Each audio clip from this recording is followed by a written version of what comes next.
Bonjour à toutes et à tous, bienvenue dans cette nouvelle vidéo. Aujourd'hui, petite séance en extérieur. On va faire une promenade, mais on va pas vraiment faire une promenade à pied comme la dernière fois. On va marcher un peu à pied. Là, je vais la laisser brouter, le caméraman va avancer et je vais rejoindre en courant. Et je vais la faire trotter en même temps. Donc c'est un petit trotting. Je le fais là pour vous montrer et puis par la suite des séances, parce que forcément, je peux pas le faire en constant parce que si je le fais en constant, le caméraman va courir. Et j'ai pas envie de le faire courir à reculons. Et ça va sauter également vu qu'on n'a pas de stabilisateur. Donc ça va être une vidéo écœurante. Donc pour ça je préfère séquencer. Mais j'aime peut-être vous faire la vidéo en mode cinématique. Là comme vous voyez la couverture sur le dos, anti-mouche, j'ai encore mis ce matin. Sauf que cette fois-ci la petite différence c'est que j'ai mis la couverture avant de lui donner à manger. Donc j'ai pris le seau, j'ai posé le seau, je l'ai bien fermé. J'ai mis la couverture, donc elle bougeait, elle partait un petit peu, elle revenait. Mais quand j'ai fini de mettre la couverture, j'ai bien récompensé. Comme ça, au moins, elle comprend. Un peu comme le masque à mouche, on a fait le même système, on mettait le masque à mouche, puis récompense. Et là, elle comprend du coup que ça, c'est pareil que le masque à mouche, au fur et à mesure. Et également, on a pris le surfait. Donc là, c'est le caméraman qui le tient parce que je pouvais pas tout prendre. Mais on va essayer pareil de lui faire les soins, de lui mettre un petit peu le surfait, de voir si on peut fermer ou pas le surfait. Et puis si ça passe bien, peut-être qu'on le mettra pour partir en balade, je sais pas, je verrai en fonction de mon instinct. Et puis ça me paraît un peu tôt, mais si ça se passe bien, pourquoi pas. Ça va la choupette? Ça va la choupette? Ça va la choupette. Donc là je vais lui enlever ça, c'est de l'autre côté. Alors, pour moi que c'est peut-être tourné. Ouais, c'est encore un petit peu tourné ma belle. Hein.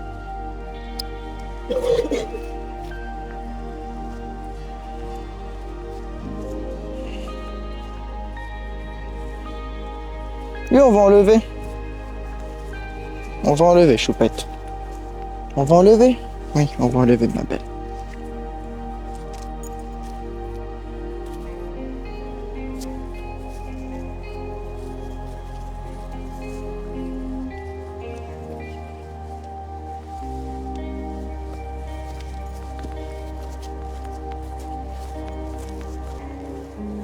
Voilà. Un jument. Il reste un tout petit bout à enlever, ma belle.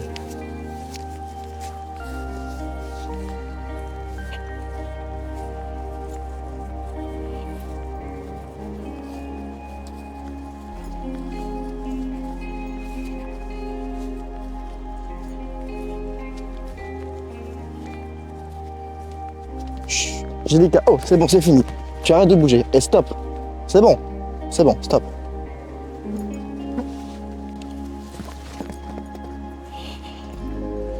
Ah ouais, elle va faire la conne maintenant. Voilà. Voilà, c'est fini. Ça, c'est pas bien, ça. Ça, c'est pas bien. Non, là, t'as fait n'importe quoi, là. Tu t'as pressé, t'as précipité, ça, c'est n'importe quoi. Ça, c'est du grand n'importe quoi, ça. Non, c'est juste qu'elle a pas compris, qu'elle aime pas qu'on la touche, mais le problème c'est que la couverture elle tourne tout le temps, donc je suis obligé de la récupérer comme ça. Il n'y a pas à punir, c'est juste qu'elle a eu peur.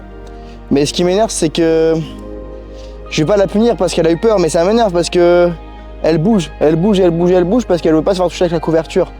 Mais au bout d'un moment, faut quand même qu'elle s'arrête quoi.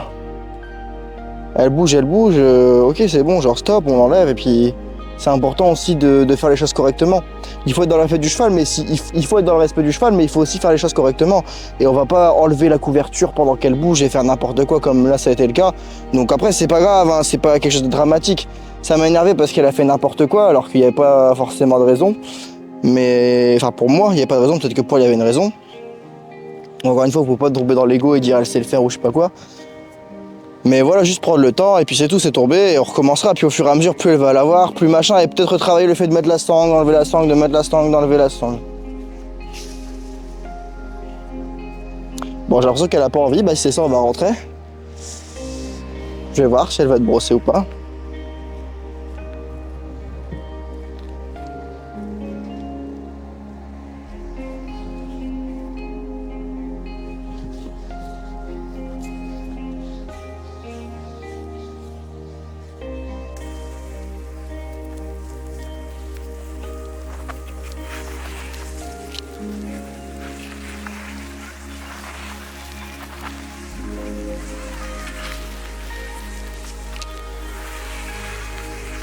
Bonjour ma belle. Donc là, donc on revient. Donc j'ai proposé à l'école, voir si elle a envie de faire quelque chose. Ouais, on fait quelque chose?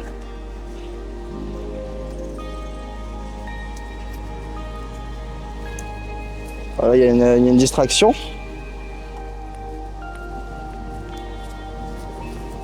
Ah viens. Bah, elle m'évite ou quoi? Oh choupette, tu m'évites? Tu m'évites ma belle? Hein? Qu'est-ce qui se passe? Hein?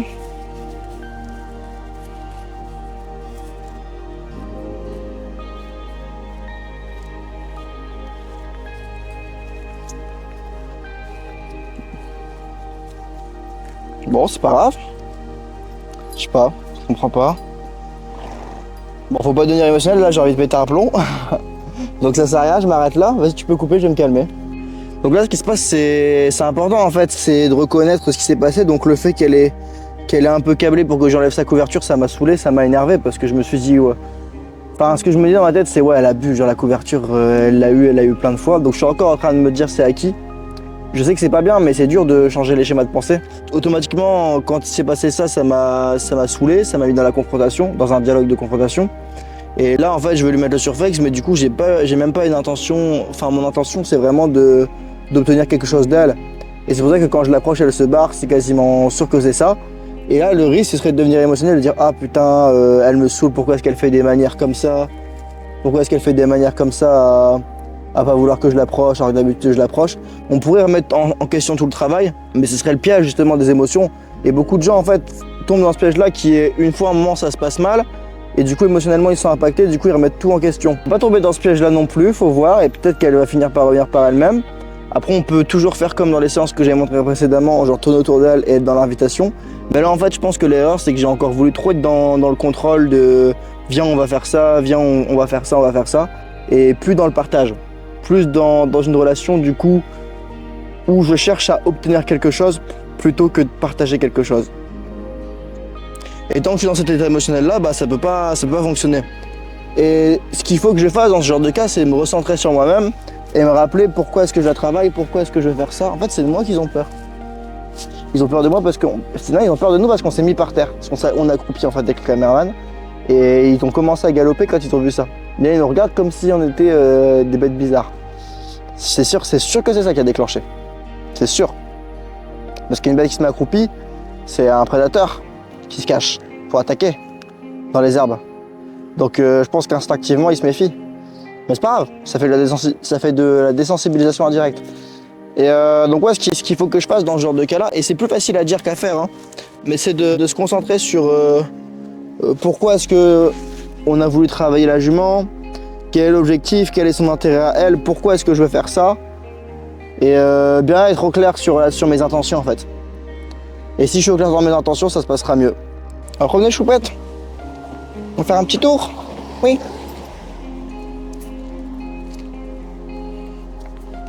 D'ailleurs si je me mets en haut, elle risque d'avoir peur.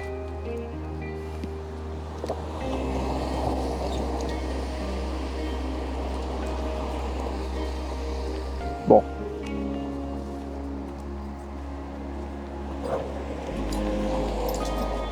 On va promener? Ok, bah vas-y. C'est tout. Bon, on laisse tomber sur ça. Fin de séance. Ça sert à rien, ça va m'énerver. Et ça sert à rien que je m'énerve sur elle. Donc voilà, je sais où sont mes limites, elles sont ici. J'arrête. Voilà, bah fin de séance, hein. Encore une fois, on voit que peut-être que toute la relation est niquée à cause du truc de la couverture. C'est possible. Après, faut pas dire que c'est ça, ce serait émotionnel de dire que c'est ça. Je vais voir si déjà je peux lui mettre le masque à mouche. Si au moins ça je peux lui mettre. Allez, on met le masque et puis je m'en vais. Masque à mouche, oh là là. Bah, c'est tout, c'est tout. Même ça, elle veut pas. Bon, là voilà, c'est tout. Je sais pas pourquoi elle réagit comme ça. C'est peut-être mon intention. Pourtant, mon intention, là, il n'y en a aucune. C'est juste mettre le masque. Et c'est tout. Elle restera avec les mouches. Elle aura encore plein de trucs de dermite. Elle se grattera à 100. Et puis tant pis pour elle. Donc, je sais pas ce qui se passe. De toute façon, là, je deviens émotionnel. Je suis réactif. J'ai essayé de me poser, de gérer. Et j'ai pas réussi. Donc, le mieux à faire, c'est juste de se dire qu'aujourd'hui, on n'a pas été bon. Ça arrive. Hein, y a des jours où on n'est pas au top. Hein. et juste de l'accepter. Et puis demain ce sera un nouveau jour, on verra demain comment ça se passe. Par contre si demain ça se passe comme ça, là ça sera vraiment très compliqué, là ça va être une vraie claque. Mais faut pas non plus overthink et appréhender le truc, faut juste se dire bah c'est une mauvaise séance, ça arrive, il y en aura d'autres. Après c'est vrai que c'est rare que ce soit passé. La première fois vraiment qu'elle réagit comme ça en mode elle veut pas se laisser approcher et tout. Donc je sais pas pourquoi elle fait ça, enfin... Je sais pas, encore une fois faut pas overthink le truc. Faut l'accepter, faut regarder la vidéo, analyser ce qui est pas allé, peut-être moi, mon intention. Cette vidéo c'est aussi un bon exemple de montrer que bah, parfois on n'est pas à 100% dans l'intention. Et ça, faut le travailler, c'est vraiment difficile. Faut se poser, faut savoir, et c'est vraiment important de savoir s'arrêter. L'erreur là, ce serait de continuer et d'absolument vouloir finir sur un truc positif. Mais ouais, le risque là, ce serait de continuer et de monter encore plus dans les émotions et de se mettre en colère contre la jument. Et c'est là où on risque de dépasser un point de non-retour. Donc c'est pour ça qu'il faut s'arrêter quand on sent que ça va pas.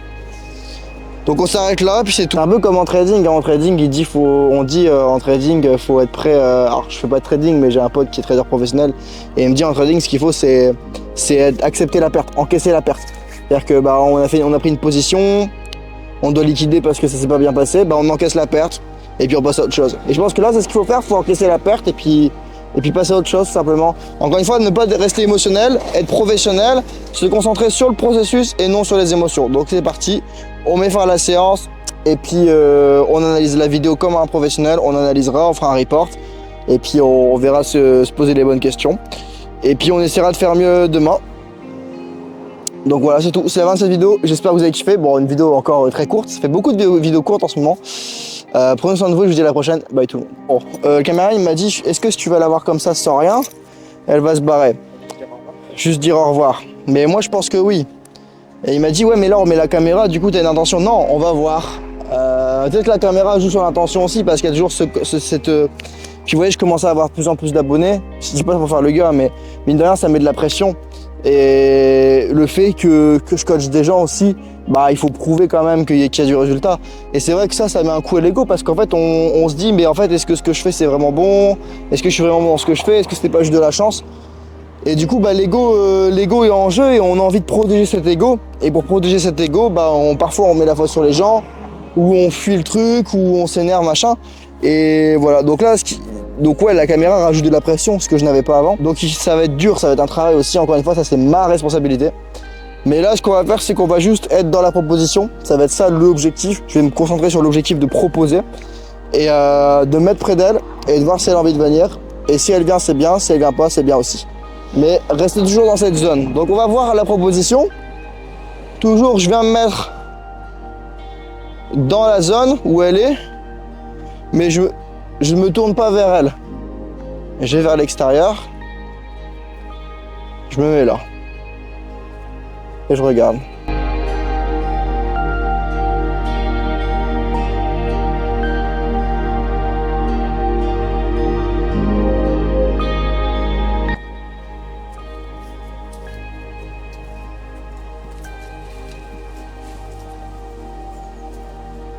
Bon.